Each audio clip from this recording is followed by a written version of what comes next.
Bharat America व्यापार करार स्थगित करण्याची भारताची घोषणा। अमेरिकेने आयात शुल्क संरचना निश्चित केली आणि त्यानंतर स्वाक्षऱ्या करणार असल्याची भारताची भूमिका। मुंबईमध्ये गॅस तुटवड्यामुळे नाश्त्याच्या किमतींवरती परिणाम। नाश्त्याच्या किमतींमध्ये 5 रुपयांची दरवाढ झाली। 25 रुपयांना मिळणारे घावणे 30 रुपयांना तर 30 रुपयांना मिळणारा डोसा 35 रुपयांना। एलपीजीचा पर्याय म्हणून केरोसिन शेगडी आणि कोळशाच्या शेगडीचा वापर। छत्रपती संभाजीनगरमध्ये युद्धाचं कारण सांगत खाद्यतेलाच्या दरात व्यापाऱ्यांकडून वाढ। खाद्यतेलाचे दर 13 रुपयांनी वाढले। सूर्यफूल तेल देखील या ठिकाणी महाग झालं। आखाती देशातील युद्धाचा मुंबईमध्ये गॅसचा तुटवडा आणि गॅसच्या तुटवड्यामुळे हॉटेल व्यावसायिक देखील या ठिकाणी चहाच्या टपरीवरती परिणाम झाला आणि हॉटेल व्यावसायिक त्रासले। मुंबईमधील बॅलार्ड पियर या परिसरामध्ये चहाच्या टपरीवरती स्टोव्हचा वापर। पुण्यात बुकिंगचा ओटीपी मिळाल्यानंतर 96 तासांमध्ये गॅस सिलेंडर मिळणार। रस्त्यावरती गॅसचं वाटप सुरू करू नका, पुण्याचे जिल्हाधिकारी जितेंद्र डुडी यांच्या गॅस एजन्सीला सूचना। तर गॅस एजन्सी बाहेर घरपोच सिलेंडर मिळणार असे बोर्ड लावण्याचे आदेश। आखाती देशातील युद्धामुळे ऑटो एलपीजी गॅसच्या दरात वाढ। संभाजीनगरमध्ये 10 दिवसात एलपीजीचे दर 57% वाढले। एलपीजीचे दर 61 रुपयांवरून 96 रुपयांवरती। शहरातील 30,000 ऑटो एलपीजी चालक अडचणीत। रत्नागिरीमध्ये छोट्या हॉटेल व्यावसायिकांवरती आता गॅस तुटवड्याचा परिणाम। एसटी बस स्थानकाबाहेरील छोट्या व्यापाऱ्यांना 8 दिवसांपासून सिलेंडर मिळेना, त्यामुळे काही दिवसांमध्ये सिलेंडर न मिळाल्यास व्यवसाय बंद करण्याची वेळ ओढावली। नागपूरच्या रवी भवन कॅन्टीनमध्ये एकच सिलेंडरवरती स्वयंपाक करण्याचं काम सुरू। कालच 2 सिलेंडर मिळाले, त्यामुळे कॅन्टीन चालकांना काहीसा दिलासा। दुसरा पर्याय म्हणून इलेक्ट्रिक शेगडीचाही वापर सुरू। धाराशिव या ठिकाणी गॅस एजन्सी बाहेर पहाटे 5 वाजेपासून लोक रांगेत। गॅस वितरण व्यवस्थेत गोंधळ झाल्याचा आरोप करत नागरिकांचा संताप। साठा शिल्लक असतानाही नियोजनाभावी गॅस मिळत नाही असा नागरिकांचा आरोप। आखाती देशातील युद्धाचा भंडाऱ्यातील छोट्या व्यवसायांवर परिणाम। वरठी या ठिकाणी रेल्वे स्थानक परिसरातील चहा विक्रेत्यांकडून गॅसला पर्याय म्हणून इंडक्शनचा वापर। तातडीने गॅस पुरवठा करण्याची देखील मागणी। भुसावळ परिसरामध्ये गॅस बुकिंगची प्रतीक्षा यादी तिपटीने वाढली। 6 मार्चपासून बुकिंगमध्ये वाढ झाल्यानं तफावत। सिलेंडरचा नियमित पुरवठा पूर्वीप्रमाणे सुरू अशी वितरकांची माहिती। गॅस तुटवड्याचा परिणाम पुण्यातील पोळी भाजी केंद्रावर। पुण्यातील देशपांडे किचनमधील पदार्थ महागले। 5 रुपयांना मिळणारी चपाती 10 रुपयांना। सिलेंडर महाग, त्यामुळे आम्ही दर वाढवले। देशपांडे किचन यांच्या बाहेर बोर्ड। वसई पूर्वेतील लज्जत हॉटेलवरती पुरवठा विभागाची कारवाई। घरगुती गॅसचा वापर केल्यानं 3घांना अटक। घरगुती गॅस सिलेंडर व्यवसायासाठी वापरणाऱ्या हॉटेलवरती करण्यात आली कारवाई। नाशिकमध्ये संशयास्पद गॅस सिलेंडरचा साठा उघड। अन्न पुरवठा विभाग आणि सातपूर पोलिसांची संयुक्त कारवाई। विनापरवाना सिलेंडरने भरलेला ट्रक जप्त। त्र्यंबक रोडवरील नाईस संकुल परिसरातली ही घटना। तिकडे जालन्यामध्ये घनसावंगी आणि भोकरदन शहरामध्ये कारवाई। भोकरदनमध्ये 8 तर घनसावंगीमध्ये 7 घरगुती गॅस सिलेंडर जप्त। व्यावसायिक कारणांसाठी घरगुती गॅस सिलेंडरचा वापर। अन्न पुरवठा विभागाकडून आता अवैध गॅस वापराविरोधात कारवाई। आखाती देशातील युद्धामुळे चांदीचे दर 9,000 तर सोन्याचे दर 2,950 रुपयांनी घसरले। चांदी प्रति किलो 2,56,500 रुपये। सोनं प्रति ग्रॅम 10 ग्रॅम 1,60,250 रुपये। जालन्यामध्ये गॅस एजन्सी गोडाऊन फोडून 110 सिलेंडरची चोरी। जालन्यातील उदवड या शिवारातली घटना। 5.5 लाखांचा मुद्देमाल चोरीला। पोलिसात गुन्हा दाखल। 96 घरगुती गॅस सिलेंडरसह 12 व्यावसायिक सिलेंडर चोरीला।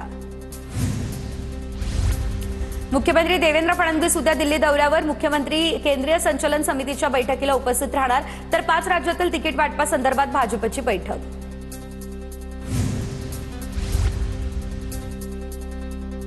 उपमुख्यमंत्री एकनाथ शिंदे केंद्रीय गृहमंत्री अमित शहा यांची घेणार भेट। सकाळी 11 ते 12 या दरम्यान भेट होणार अशी माहिती। एनडीए घटक पक्ष म्हणून आगामी मंत्रिमंडळ फेरबदलांवर चर्चा होण्याचा अंदाज।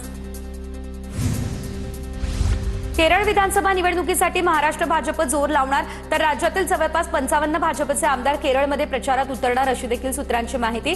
20 मार्चपासून टप्प्याटप्प्याने आमदार प्रचारामध्ये सहभागी होणार। आमदारांवरती केरळातील विधानसभा मतदारसंघातील ही जबाबदारी। महाराष्ट्र धर्मस्वातंत्र्य विधेयक विधानसभेमध्ये मंजूर। कोणत्याही एका समाजाला टार्गेट करण्याचा या विधेयकाचा उद्देश नाही। पंकज भोयर यांचं वक्तव्य। तर जबरदस्तीने धर्म परिवर्तन करणं रोखणं या कायद्याचा मूळ उद्देश। भोयर यांचं हे वक्तव्य। धर्मस्वातंत्र्य कायद्यानंतर महाराष्ट्रामध्ये समान नागरी कायदा लागू करण्याची मागणी। भाजप आमदारांची समान नागरी कायदा लागू करण्याची मुख्यमंत्र्यांकडे मागणी। भाजप आमदार विधान परिषदेमध्ये याबाबत लक्षवेधी मांडणार।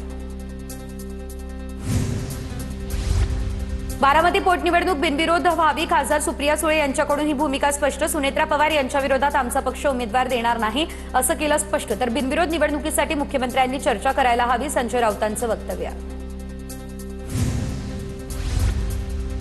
बारामती विधानसभा पोटनिवडणूक बिनविरोध करण्याचा आमचा प्रयत्न. सुनेत्रा पवारांच्या मार्गदर्शनाखाली बारामतीकरांचे प्रश्न सोडव, युगेंद्र पवार यांची प्रतिक्रिया. बारामती अपघातातील ब्लॅक बॉक्स सुरक्षित असताना जळाल्याचं नेमकं का सांगितलं? अजित पवार यांच्या अपघाताबाबत रोहित पवार यांचा हा सवाल. तर अमेरिकन एजन्सीला अहमदाबाद अपघाताबद्दल माहिती का दिली जात नाही? रोहित पवार आक्रमक. बावनकुळे यांच्या नेतृत्वामध्ये आता ओडिशा राज्यसभा निवडणुकीत भाजपला यश. 3 अधिकृत उमेदवारांचं भाजप पुरस्कृत तिसरा उमेदवार विजयी. बावनकुळे ओडिशा राज्यसभा निवडणुकीचे भाजपचे पर्यवेक्षक होते. विधानसभा अध्यक्षांसमोर आव्हाडांच्या निलंबनाचा मुद्दा मांडणार, शंभूराज देसाई यांची मागणी. आव्हाड जाणीवपूर्वक या गोष्टी करतायत, त्यांना याची कठोर किंमत समाजासमोर भोगावी लागणार, शंभूराज देसाई यांची ही प्रतिक्रिया. बीडीडी शाळेंचं पुनर्वसन 2029 पर्यंत पूर्ण करणार. 2029 पर्यंत सर्वच्या सर्व 15,593 बीडीडी वासियांचं पुनर्वसन केलं जाणार, मुख्यमंत्री देवेंद्र फडणवीस यांची माहिती. पुणे जिल्हा परिषद अध्यक्षपदाची 18 मार्चला निवड. उद्या सकाळी राष्ट्रवादीच्या बैठकीत अध्यक्षपदाचा निर्णय होईल. उपमुख्यमंत्री सुनेत्रा पवार यांना अध्यक्षपद निवडीचे सर्व अधिकार. ठाणे मुलुंड दरम्यान होणाऱ्या नवीन स्टेशनला धर्मवीर आनंद दिघे रेल्वे स्थानक नाव द्यावं अशी मागणी खासदार नरेश म्हस्के यांनी संसदेत केली. ठाणे, मीरा भाईंदर आणि नवी मुंबईमधील रेल्वे स्टेशन संदर्भात प्रश्न नरेश म्हस्के यांनी विचारले. आंबा आणि काजू उत्पादकांसाठी सरकार आता ॲक्शन मोडवर. उत्पादकांना दिलासा देण्यासाठी उद्या विधिमंडळामध्ये महत्त्वाची बैठक. तर दोन्ही उपमुख्यमंत्र्यांसह नितेश राणे, उदय सामंत यांच्यासह कोकणातील लोकप्रतिनिधी राहणार उपस्थित. वाशिममधील तब्बल 32 ग्रामपंचायत अधिकाऱ्यांची खाते चौकशी. कर्तव्यात कसूर केल्यानं 32 अधिकाऱ्यांवर कारवाई. 3 वेतनवाढ रोखली. उर्वरित 19 प्रकरणांचे प्रस्ताव आयुक्तांकडे पाठवण्यात आले. जळगावमधील चित्रकार राजू बाविस्कर यांना साहित्य अकादमी पुरस्कार जाहीर. साहित्य अकादमीने जाहीर केलेल्या वार्षिक पुरस्कारात आत्मचरित्र श्रेणीमध्ये राजू बाविस्कर यांच्या काळ्या निळ्या रेषा या पुस्तकाची निवड. मुंबईमध्ये पत्नीला लोकलमधून ढकलल्याप्रकरणी पतीला अटक. कौटुंबिक वादातून पत्नीला धावत्या लोकलसमोर ढकलून दिलेलं. 42 वर्षीय आरोपीला सुरतमधून अटक. आरोपी लहान मुलासह घटनास्थळावरून झालेला फरार. पुण्यात आता पुन्हा एकदा कोयता गँगकडून एका तरुणाची हत्या. 3 तरुणांकडून एकावरती कोयत्यानं हल्ला. सिंहगड रोड पोलीस स्थानकाच्या हद्दीतली घटना. 19 वर्षीय करण काशीत असं हत्या झालेल्या तरुणाचं नाव. पुण्यातील ओतूरमध्ये शाळकरी विद्यार्थ्याकडून कोयत्यानं हल्ला. ओतूरमधील चैतन्य विद्यालयातला हा प्रकार. 16 वर्षीय विद्यार्थ्यावर 17 वर्षीय विद्यार्थ्याचा हल्ला. अल्पवयीन आरोपी विरोधात पोलिसात गुन्हा देखील दाखल. नाशिकमधल्या डॉक्टर मनीषा जेजुरकर आत्महत्या प्रकरण. मृतदेह सापडलेल्या ठिकाणी सिरिंज आणि चाकू आढळल्याचा देखील दावा. पती मानसोपचार तज्ज्ञ असल्यानं आत्महत्येस प्रवृत्त केलं, सरकारी पक्षाचा आरोप. पती निलेश जेजुरकरांनी जामीन न देण्याची मागणी. परभणीमध्ये फरार आरोपीला पकडण्याचा प्रयत्न करणाऱ्या पोलिसावर चाकू हल्ला. आरोपी दीपक भोसलेकडून स्थानिक गुन्हे शाखेच्या पोलिसावर हल्ला. पाथरीमधील 2017 सालच्या दरोडा प्रकरणामध्ये आरोपी फरार होता. या घटनेनंतर आरोपीला पोलिसांनी ताब्यातही घेतलं. पुणे महापालिकेची शहरातील अधिकृत बॅनरवरती कारवाई सुरू. वाघोली आणि विमाननगर परिसरात पालिकेची कारवाई. पुणे पोलीस शहरातील होर्डिंग्सचे थर्ड पार्टी ऑडिट देखील करणार. छत्रपती संभाजीनगरच्या करंजगावमध्ये आता बोर नदीमध्ये बुडून शेतकऱ्याचा मृत्यू. पूर्वसूचना न देता बोर दहेगाव मध्यम प्रकल्पातून अचानक पाणी सोडलं, त्यामुळे शेतकरी बैलगाडीसह वाहून गेला. प्रशासनाच्या हलगर्जीपणामुळे शेतकऱ्याचा मृत्यू झाला, त्यामुळे नागरिक संतापले.